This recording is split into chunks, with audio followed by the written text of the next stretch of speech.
So I got there during the Semana Santa, kind of the Easter break, and that's during the end of the really hot part of the year, and they go to the beach as a family, a lot of people. I know they're really into baseball too in Nicaragua. It's one of like the few Latin American countries where baseball is really big. Soccer is too, but baseball is big in Nicaragua. Um, let's see, they have certain, I mean, they're just a really friendly people. They have a great sense of humor. They call their youngest son El Comiche. El Comiche, that's what they call their youngest kid.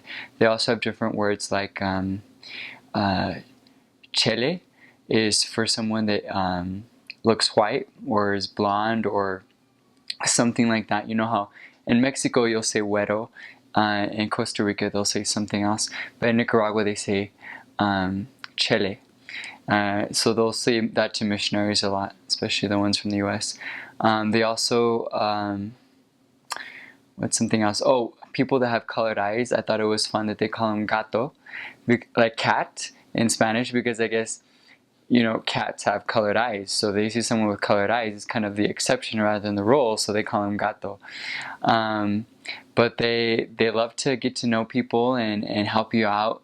And so I think that, you know, people are also really out and about, kind of like in the older days of our country, I feel like, where people are in smaller towns, where people know each other. And so if you're really just conversational and friendly with people out in the street and talking or asking for directions, and you just bring up the gospel, or with the taxi driver, or with people out in the street selling their little mango or drinks or whatever it is, I think it's really easy for religion to become part of the conversation, because they are a naturally religious people.